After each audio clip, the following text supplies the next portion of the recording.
not just linguistic, but genetic. Like it's very clear that there's a Semitic group, and they're descended from basically Egypt and Sumer, and they are shown to have that tan kind of feature. And I just think that hasn't changed in the past 2,000 years hardly much until Oh, well, recently, because now we have mass migration going on. So it's going to change very quickly. For example, you're multiracial, and my sister, she's looks Indian, but she actually has Italian in her 30%. So it's mixing very quick now. But back in 2,000 years ago, there's only a small groups of people that were migrating, and they're most of the majority were staying in one place, like in India. That's why majority of them are very dark, because they've stayed there for a very long time.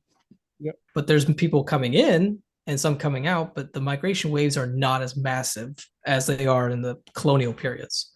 So let me ask you, what is your idea of black skin? Like when somebody says black, what is like what is are your features for that? Because like The YouTuber Mason, he argues that basically the first Europeans, if you want to call them that, the first true Homo sapiens sapiens, around they came up to Europe around 50, 60,000 years ago, probably more like 50,000 as 75 population, but almost. the majority of their population, because what was in Europe at that time?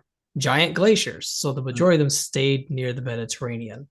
And they were very close to Africa. So they would have just went through the Levant area or took little boats and just got drifted over eventually, over a period of a couple thousands of years. And they would have been darker skinned, but probably more, I would say more Ethiopian, like, because that's where they would have followed the Nile up, because there was still a desert there 50,000 years ago. It's actually even more of a desert, because the glaciers were locking up a lot of the water. Yep.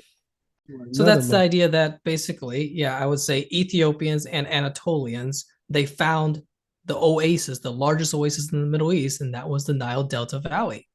And that's what they say. God made a garden. That's the natural oasis, and people went to that garden. Okay, they say place. Okay, it's very poetic. Okay, so you don't want to take it. Look at it anthropological context. Take the poetry and translate it to anthropological context, and it starts to make logical sense that people found that garden space, and then all of a sudden hieroglyphs start popping up right around 4000 BC or even older potentially, and then Sumer pops up, and now we know that Sumer had pictograms and Egypt had pictograms. So the question is, Okay. which pictograms came first?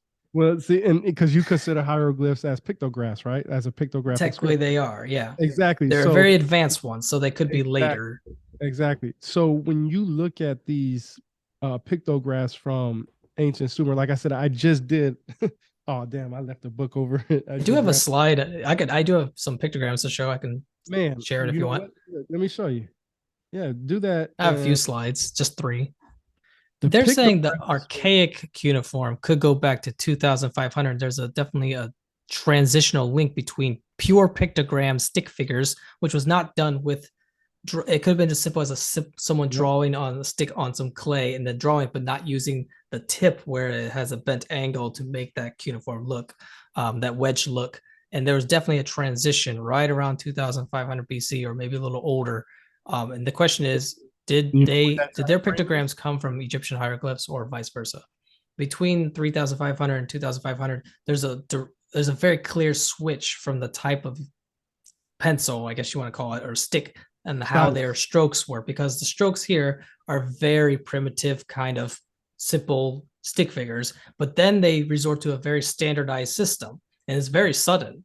And that's around maybe 3000 BC. It seems like that's all of a sudden that happened. And that's right around the time after Yeah. the African human period that Egypt rose. So it's like maybe they broke away from Egypt. And the question is, this is where I hypothesize, if that new writing style to the very specific cuneiform, not the pictogram, only happened after some migration dispersal, where that's maybe where the Bible reference there was some flooding or something massive happened, and then there was a dispersal of languages, Mhm. symbolic to saying multiple languages started popping up, multiple scripts started popping up, and Sumer was one of them. So and that's still debated, but I think there's a very distinction between 3000 BC and 2500, where they actually use real cuneiform. And it's actually Yeah. not, they weren't really using cuneiform before 3500 BC. It was the or the megalithic stelas that were found in Persia, and they use those cuneiforms as kind of like the Rosetta Stone to decipher the original Assyrian or Sumerian cuneiform. I've heard, Yeah, but those and are they only 500 BC. yeah The they use Babylonian, so like many you say, people just know the word Sumerian more, but they just assume it's all of Iraq. But it's right. really Sumeria is just a small region. It's So specifically city states. It's yep. only like 3 or 4 city states, like Uruk or Eridu in southern Iraq. And those little kingdoms, basically, that was their country, those little city states. And you go outside that, it's dangerous. Yep. Or they would have a buffer of maybe 10, 20 miles outside the round city. As Plato alludes to, there were round cities, and that's because there were fortifications. They were like castles, and that's how they protected their people and their resources. But they were mostly in southern Iraq, which makes me think they might have came from the sea. And I think it was Dr. David, oh, what that Roll, Michael Roll was it? I forgot. His last name was Roll, and he thinks that they must have been using boats coming from the Persian Gulf into the Red Sea and back and forth because they found evidence of boats in what's the land of Punt, like Ethiopia, very northern Ethiopia, near the coast of the Red Sea, and they think those boats are dating to over 3000 BC. So they must have been trading along that coastline from Arabia and going up into Sumer instead of taking the desert route and trying to go up north to the Levant and then coming down the Tigris and Euphrates River to get down there. It might have been quicker if they invented sailboats. So I think there's a possibility they had sailboats over 3000 BC, and that's why they're all in southern Iraq. The first Africans, they had the ability of syntax, and the original language might have been more clicking noises, but they had a way of organizing it very sophisticatedly. Mhm. And yeah, I think that's the main distinction is Homo, Homo erectus and Neanderthals, they didn't have syntax. They had communication, but there's a major difference. They couldn't figure out how to make clear symbolic patterns to represent something. They just could do something very abstract, like stick your hand on the wall, spray it, and that's it. But they could do like a certain pattern, like they stick the hand, the other hand has 3 fingers, then there's a duck finger, and something like that symbolizes something to the tribe. They didn't really have that. It was very disordered in their communication. But once the first humans came out, they had the ability to produce music and produce language. And music and language are synthetic kind of Mm. systems, if that's a word.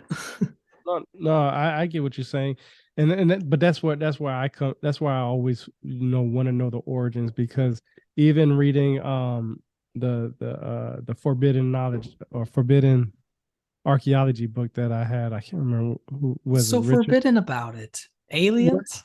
No, no, no, no, no. Heck no. It Okay. talks about it really talks about you know, anthropology, basically the bones, Hmm. how basically what makes us humans, what's an anatomically what's an anatomical human. I've read that in some cases, depending on what you consider a human, that can go back 65 million years ago, depending on what you want Yeah, to talk. the word human is pretty broad, but I know I would not agree with that. I would say Homo sapien sapien. Yeah, And and that's that what is very specific because when they say sapien, they're referring to that mutation that happened. They estimate around 70,000 years ago after maybe the Toba eruption, that some group of humans had a unique ability to create pure language and potentially symbolic writing and music. And no other primates, Homo erectus, Denisovans, they didn't have that. There's no evidence of that. But all of the other stuff, there's evidence in Africa that started there because they had around 70,000. instruments for that and stuff, right? Yeah, music is that's a big thing. I mean, music can get kind of complicated and just the idea of doing rhythmic things and repeating and then coming up with other rhythms. And that's a very systemized, organized thing. And someone has to invent that. So Right. originally there was original Adam and Eve that figured multiple Adams and Eves, I guess you could say, that figured how to create music and rhythms. Mm. Because a chimpanzee can't figure it out. Chimpanzee can't make a rhythmic pattern and then make another rhythmic pattern and then repeat that process. They don't have the ability to comprehend that. And they don't fully have self-awareness. The self-awareness takes more time a dog can have self-awareness, but it takes a while for that dog to figure it out, whereas a baby can figure it out really quickly within a matter of a few days. So there's a genetic difference there. Writing is all about context and symbology. Right. And that's what connects us with the gods, because we can now communicate with the gods because we have complicated communication called language.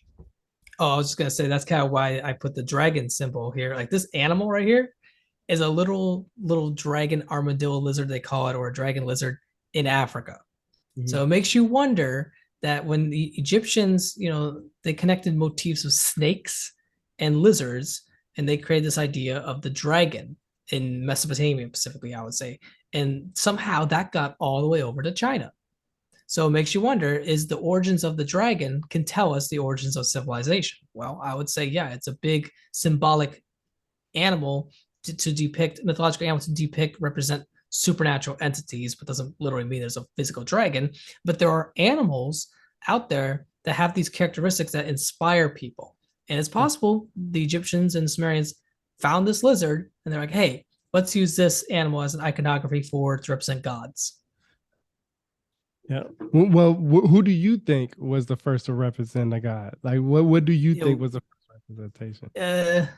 Possibly Göbekli Tepe. Probably. It's Why is possible that? because I just don't think they would be building megaliths if they didn't worship some kind of form of god that really motivated their civilization. Because the difference to humans can figure out what is a god and what is not. That's the big difference between humans and Neanderthals and Denisovans, is that Homo sapiens sapiens figured out that there's nature, order, and there's nature that's kind of boring. Like a bird is a bird, it does what it does, and it doesn't do anything special for the humans unless you train it. But then the humans realize, oh, I'm more superior than the bird.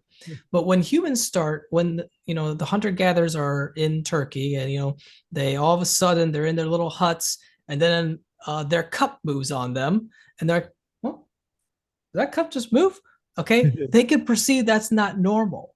And if it happened like 3 times in a row or 4 times in a row with 3 eyewitnesses, then you have a god, and people realize that's a god. That's not an animal. My cup should not be an animal. It shouldn't be moving on its own. And that's when they start realizing basically the poltergeist phenomenon, or angels and demons have these abilities to move objects, conjure things up, and do all these crazy things that manipulate the laws of nature way beyond the normal laws that they are self-aware of for the past tens of thousands of years, going back to before the Topo eruption. So all of a sudden, there's this explosion in civilization right around Göbekli Tepe and after. And that's because these gods, what they say in the Bible, started coming down and interacting with humans. Basically, what we Catholics call these gods angels and demons now, or in Islam, jinns, or in Japan, yokais. So this encounter must have happened right at a time when civilization was starting to emerge. They invented agriculture, and that's when these gods wanted to strategically start to interact as these humans were evolving more and more sophisticatedly. So that's when the gods start to intervene, and they came down and manipulated human belief. Okay. So are you a religious person? Like not like Yeah. do you? Yes, I'm Not Catholic, so okay. I would adhere to what Muslims agree with to some extent, and what Buddhists have been saying for some extent. Okay, we believe that there are literal gods. We now don't give them that title anymore. They don't deserve it. Okay, because some are very evil, and we call them angels and demons. And You're there not are different hierarchies within those. you're not monotheistic then. You're I am you, monotheistic, but I understand that there are lower gods. Just as in nature, there's a hierarchy. Humans are the top henotheistic. animal, and there's lower ones. Is that called henotheistic? I think that's what it's called.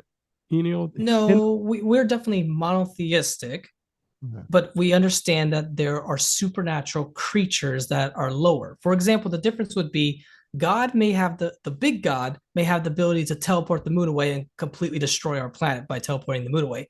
But a little God, a demon, can only teleport your cup.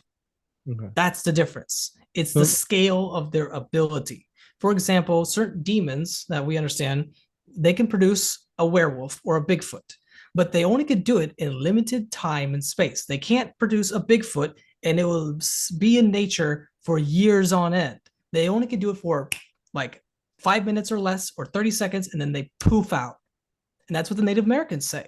The Native Americans say that, these creatures, these shapeshifters, they poof in, they poof out, and they haunt people. and they can take very physical form. They can completely break the laws of nature, but they're not all powerful, as Muslim theologians would say. These jinns, they have certain abilities. They can, lift up the throne of Sheba and teleport it away from this location to this location, but they can't teleport the moon away Right, right, right, because the bigger god, the higher gods will not allow it. right, They right. control the big laws of physics, like the big aspects of nature. So in ancient Egypt, they understood there's this idea that magic is a very real thing, and they were tampering with it. Once they discovered this in Göbekli Tepe or wherever in Turkey, they got obsessed with it. And Man, this I'm is the glad idea of you. eating the forbidden fruit. I think there's more researchers starting to think that it might have been covered over with a roof, and they were literal columns or pillars holding up a Yeah, temple, that you go inside, and there's probably a little fire. There was a council room kind of thing, and it might have been looked a little different than what we see now with the columns. It might have been more open. There weren't walls in it and two layers of walls. So I think that's still up for debate. People say it was open to the stars. I don't think it was open to the stars. They probably want it closed so they can have some warmth, some security, and some privacy. And yeah, architecturally, when I see that, I see columns. I see something that's meant to hold up a roof, and it's gone. And they filled in with little stone walls around it, and then they filled in some more, and it's been altered definitely. But those columns were probably meant to be holding up a structure, a roof.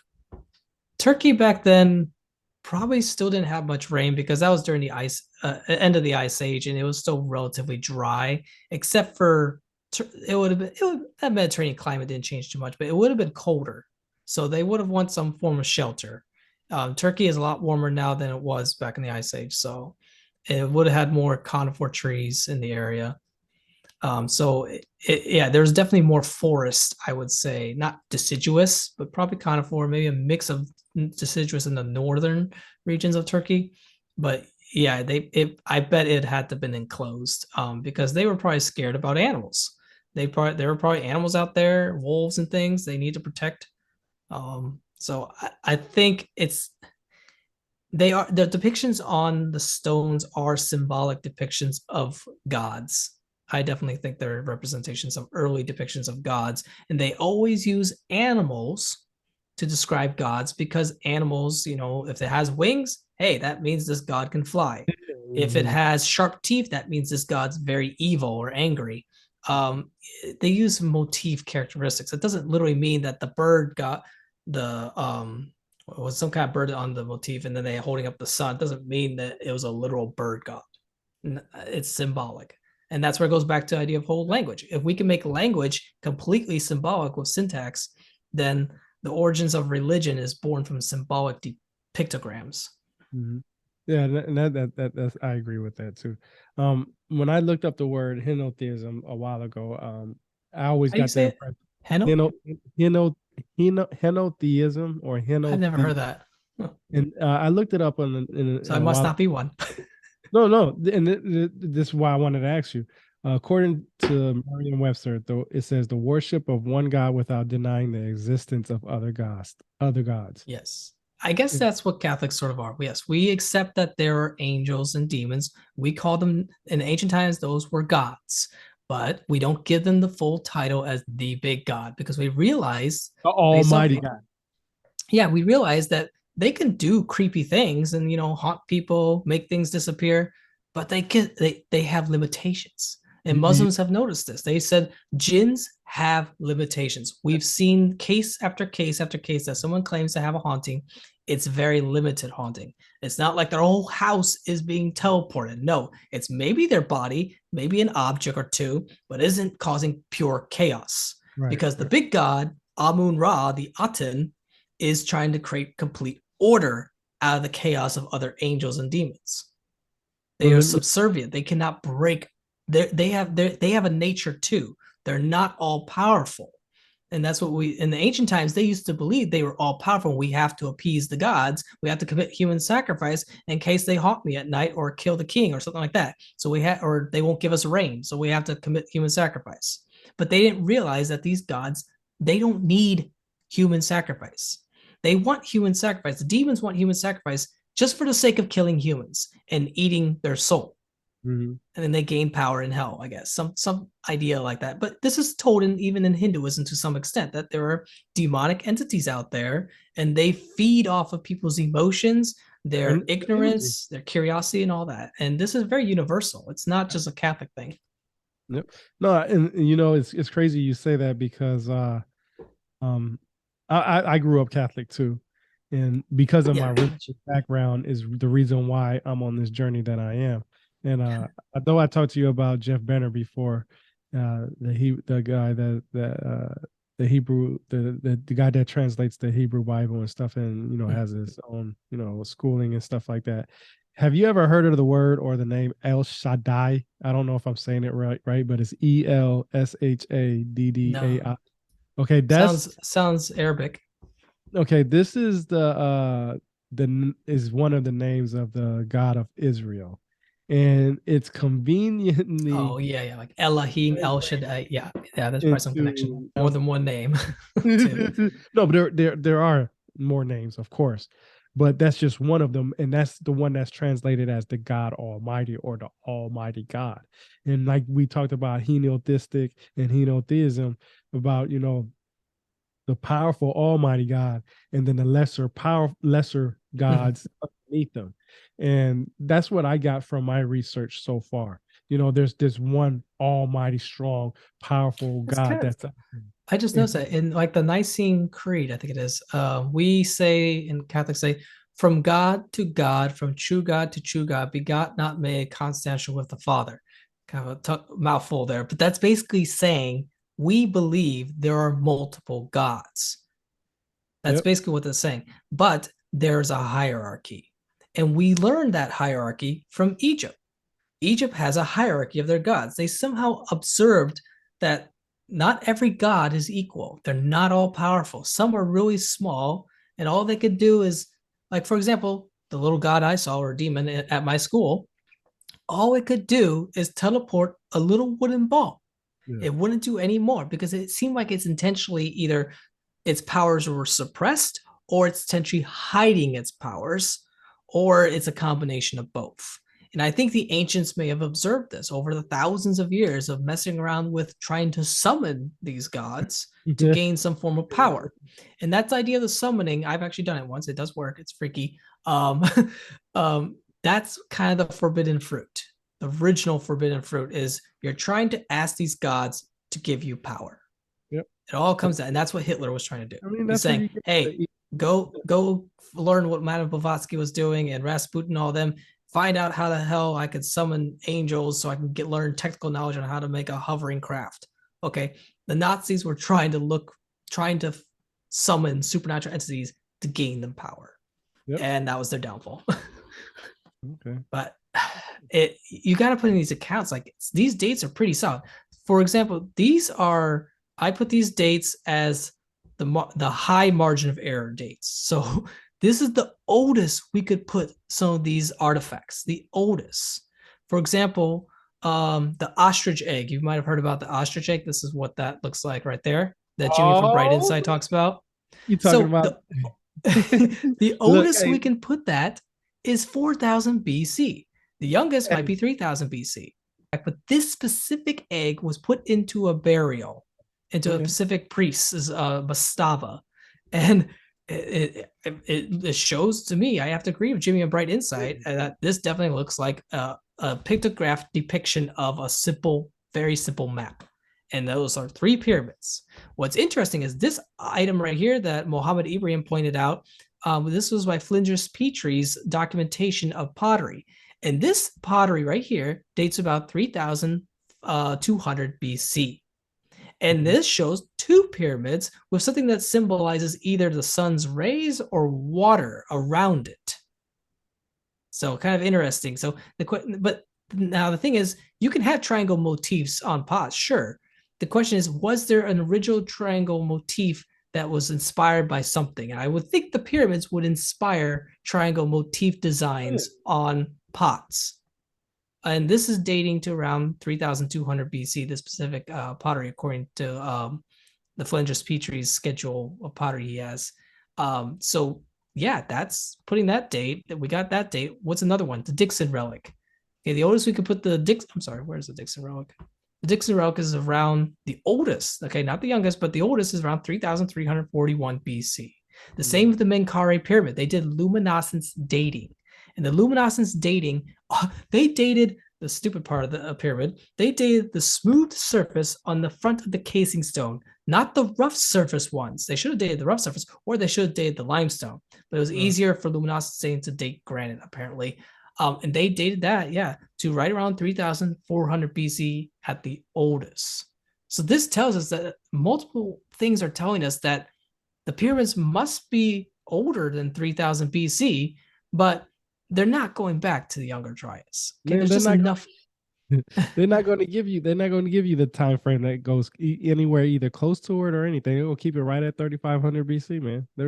Well, That's no, I mean, actually, when they did the luminescence stains for Menkaure pyramid, this was shocking, even for the dating of the rug. What's his name? The Egyptian guy. The main. What's his name?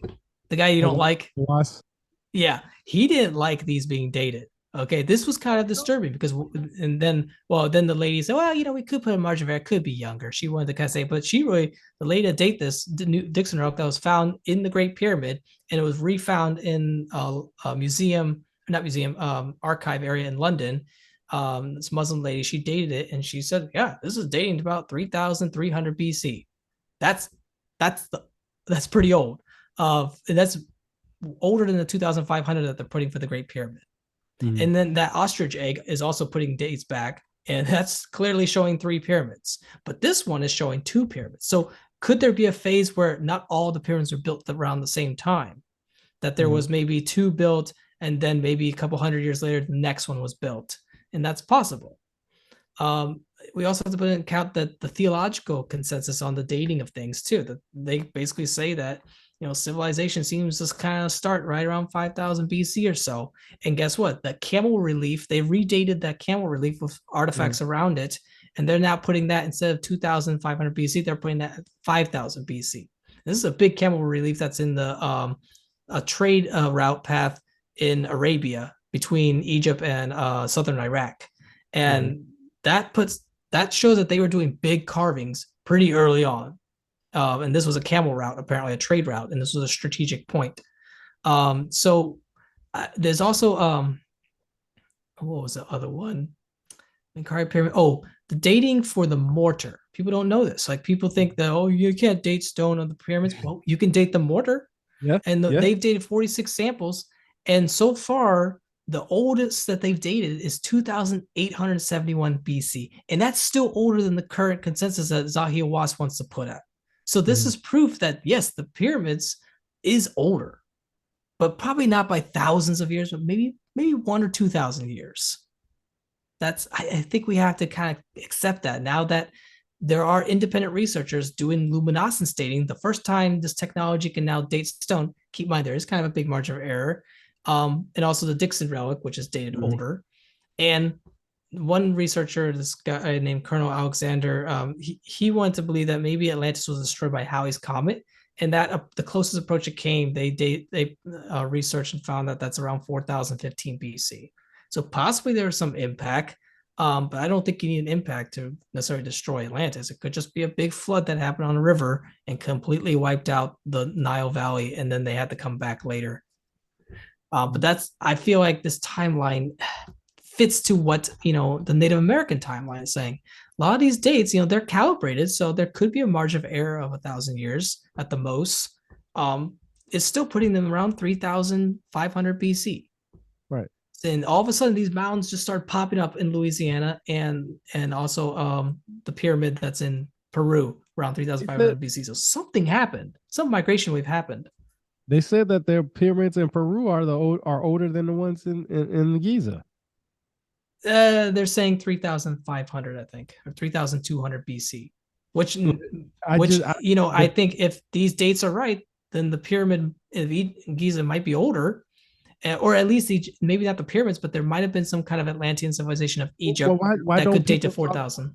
What about the ones in Sudan and Ethiopia and all those places? They have pyramids that were destroyed because they felt like some of them were older than the ones in Giza. Like they have I can't believe I think I've read like hundreds of pyramids over there, and a lot of They're them were yeah, just they're smaller ones, yeah, and they're they're small. not megaliths, but Right. it's possible those were the original pyramids. Yeah, I mean, and that's what a lot of they're people are saying they're saying. not that old. They're saying the Nubian pyramids, but what if Yeah. it's possible that they were completely destroyed? Since they're small, they could have been destroyed and then rebuilt. Well, some And of them maybe were it are was still destroyed. Narma who originally had the first pyramids in Nubia region, and then he migrated north and tried to unify Egypt Mm-hmm. as he No, that discovered the delta. the time frame goes everywhere. Like you said, a lot of people say, "Well, you can't date stone. You can't date stone." You know, I laugh at every time somebody says that because the ignorance just shows through that. You can Yeah, date the you can. luminescence, like the last time the sun hit it, but you have to choose the right stone. You can't Yeah, just randomly choose something. You gotta think about it. And what's interesting is the Menkori pyramid. What date was that? They dated the casing stones, the granite casing stones on the base. What makes and that's 3,400 BC. yeah. So, but it's possible those casing stones are the latest iteration, Mhm. not the first. So that so the limestone below that could be a lot older. It could be another 1,000 years older. So that could put the Menkori pyramid at 4,450 BC. But the casing stones were placed later as new pharaohs took the pyramid and claim it as their own. So Menkori was the last maybe to revise the pyramid and put the granite Well, band I mean, around the base. if you look at anything, any structure around the world, period, there's always add-ons. You look at in my house, there's people who added on, or my house, my neighbor in my neighborhood, there are people who added additions to their houses, and these houses aren't even 30 Yeah, years I've done old it. yet. You know what I mean? Some people have changed out their But it's garage easier door. with wood. I mean, but if you're It, talking about stone, it's gonna be a little it's bit harder. it You're gonna is need approval from the pharaoh. it is easier, but like the saying goes, there's nothing new under the sun. If that place was a representation of a building of any type, it's a megalithic structure. Okay, they're going to add on to stuff. Maybe the pyramids, like I know a lot of people will say, well, the pyramids were built in 20 years, and I think and the credit goes to Herodotus, who talks about how long it took for the pyramids to be. But Yeah, it's he was probably Greek. older than Yeah, that. he was a Greek. He was a Greek. 20 years, I don't know about He 20 wasn't years. even around when the pyramids were built. So he wasn't around when they started first building the pyramids. So he doesn't know how long it took. He's just And the taking translation could be off. Like maybe yeah, maybe we got the 20 wrong. And there's like, for example, Plato got 20 the years different wrong. 20 different types of seasons or 20 different types Well, of specifically certain three time frames. seasons. So when Plato says 9,000 years, I don't think there is some mistranslation according to Ulf Richter. And he said, well, actually, if they're using descriptions that sound like Egypt, divide that by three and you get your date. And Yeah. guess what that Three date is? That's everything. right around 3,500 But you BC. know what? Nikola And that Tesla fits was Herodotus, I big think. on the number three. He was big on the number three. A lot of people were big on the number three, and that's why I say it's important for me to all these puzzle pieces are a lot. It's so Yeah. hard to I read a lot.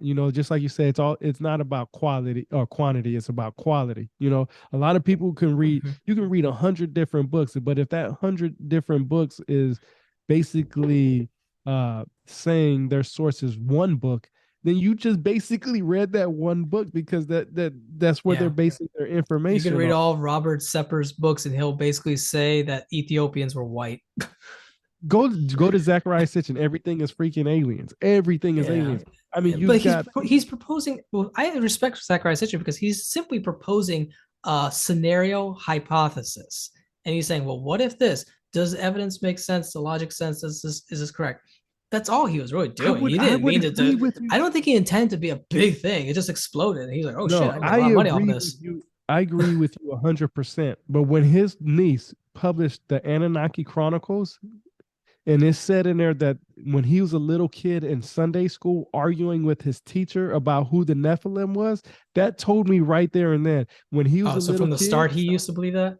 that's from a little Ah, kid. He didn't know how to read the Sumerian text at that time. He didn't know how okay, to read the Akkadian text at the time. He didn't know how to read the Hittites information. He probably didn't yeah. know about the pictogram. I mean, he wrote this book in 1976. Okay. I wonder if he knew Samuel about if they were pictograms. Samuel Samuel Noah Kramer wrote his book, The 39 Firsts of Ancient Sumer, of the Sumerians. I can't remember the exact title, but the 39th verse from that he wrote from Samuel Noah Kramer. He wrote that book in 1956, I believe. I want to say somewhere give or take, but it was around 1956. So that means around 21 years later, Zachariah Sitchin took all that information that Samuel Noah Kramer wrote, George Smith, Andrew George, all these people who are big on this, on the Sumerian literature text. He was able to you're wrong, aliens. all that information and say, "I'm going to give you No. Yeah, but I think so they could have been the Anunnaki. I think the Nephilim is the Anunnaki is another reference to a royal lineage, and the Nephilim, if they were inbreeding, if they really were giants that were 8 feet tall, and the Sumerian tablets seem to show some artistic depiction of something that looks giant, but they don't show 6 fingers. So I need to see 6 fingers because Native Americans keep saying that. Why is there 6 fingers? They do have depictions of 6 fingers and they stuff do? like. Yeah, they do have some. I have to look them up. I can't remember. Let me get something for a second. I'll be right back. There's a book I have. Just a minute. Right. I'll be back to. I'm glad you said that because check this out. Have you ever seen this? Bible charts, maps, and timelines. Yeah, no, but this book is kind of similar. That's why when you got this one, yeah. So and what's interesting is this. Have you seen this artifact? Let's see if I can get it up here. This. Yep, I see that. Yep. This is found in Israel. That's Inanna, it does have 6. It does apparently have 6 fingers, but they're not sure if it's just this formality of polydactylism that some people get, or if it's a natural mutation that kind of occurred. And that's kind of going back with the idea of the Nephilim is that angels, since they're pure spirits and they're electromagnetic in their nature, they have the ability to get into the human body if the human allows them to enter. And because the human body is like the vessel, and they can alter the DNA at the molecular level because angels are pure spirits, electromagnetic energy. So it's possible if the human willed it, you give them the demons permission, they could alter the DNA, and then the woman would give birth to something that has 6 fingers, 6 toes, and could be potentially grow into 8 feet tall. Because there are humans, nowadays that are 8 feet tall and they don't have gigantism disease. It's very rare, but there are a few guys out there. It's extremely rare. The question is, where did they get that genetics? It wasn't from their parents. So something triggered their DNA to make them like 7 feet, 7.5 feet tall. And that's what the Native Americans are saying. They're like between 7.5 feet tall and 8 feet tall. The person I visited in Indiana on one mountain, he claims that they dug up one 1950s and they found something chamber area in the mountain that was like 10 feet. But he wasn't sure if it was like 10 feet 10-foot giant, or like it was in a chamber that was 10 feet and it was actually 8 feet within that. So I don't know, but I think there's something to this. And Michael S. Heiser seems pretty consistent on that. He's like, there's got to be something, but it seems like it's very rare. But it had a profound impact. I tried to get a podcast discussion with Michael S. Heiser. When I emailed him, fortunately I got an email. Yeah, he died. But... Yeah, saying that he has been diagnosed with cancer of some sort. He passed away, I think, just earlier this year, I believe. Okay. Yeah. It's crazy because I do follow Michael S. Heiser a lot. Like I said, I give Zachariah Sitchin credit because he opened my eyes into understanding the truth. I know now, and I would say he gave me Nadia Secrets of Blue Water. I mean, that's the first anime I want to know. That say the Japanese director, he was completely inspired by him. It was a fun anime. Stupid but fun. I'll give him credit for that, like no doubt at all. But I hate people that share stuff that don't do their own due diligence on research. And I'm not talking about Zachariah Sitchin. I'm talking about people that researched his information after that. You're right.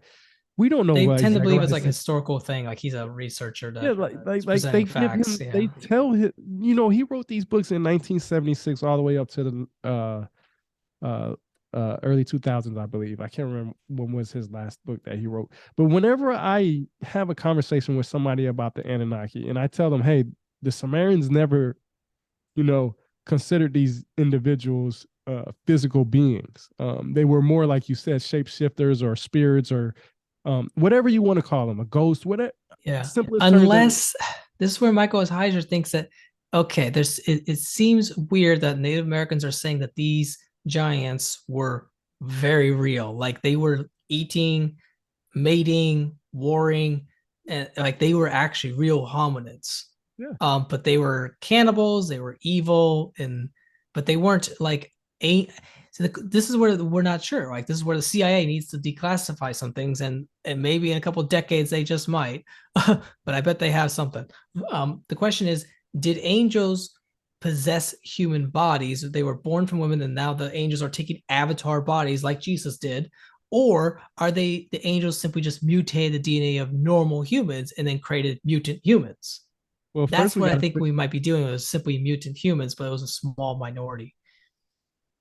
first what we got to do is figure out, okay, what is a god? Okay. Then we got to figure out what are these lesser gods. We know we got the words angels, but that's also the word can mean messenger. They were messengers. They gave messages to the Yeah. humans from God. Well, they were doing more than just sending messages, Yeah, I think. but that's who they were But the originally problem for. is, yeah, the pharaohs sometimes also consider themselves as a god. The pharaohs would say they were a demigod. So that's the idea when Plato says Hercules, temple pillars of the Hercules. Uh, he's referring, I think, to the pharaohs. The pharaohs saw themselves as demigods, Yeah, but that's kind of like where you're mixing the president and the pope all at one together. And that's in ancient China, they kind of believe that too. So but they weren't literal God. They weren't immortal. They died. Obviously, they had coffins. They all had gods giant died. pyramids. The Sumerian text said that these gods died just like as a human would die. And They, that might be they a reference to the only Nephilim. the only difference that they had that we had that not even because at that time period before the flood, according to the ancient Holy Bible text, Hebrew text, or whatever text you want to consider the Holy Bible version, these individuals are living almost 1,000 years. These gods, the Anunnaki, were living thousands of years. But this is the That's thing. where there might be a mistranslation there too, That's what I was going to get into. The mistranslation like comes from Plato. Yeah. what they consider a year. You get the Zachariah Sitchin idea. One day, one year on our Earth or something like that is like 1,000 years on their planet or something. I can't remember the exact Yeah, numbers. yeah. Because the I numbers mean, are to an so angel, that far would be fetched sort of out there. true. But the thing is that, like I said, when you research this information, when I research this information, at least I want to know the origins. Okay, so when I go to the origins, I want to know exactly what the Sumerians said, because everything after the Sumerians is somebody else's interpretation of what happened. Okay, But um, keep in mind the Sumerians were more primitive. The very early Sumerians were pretty primitive. So if they encountered something supernatural, they wouldn't fully understand it. But Egypt would actually have more understanding because they've had thousands of years to figure it out. So they figured out that these gods are immortal, but they can take on an avatar body if they so willed, but they're not all powerful.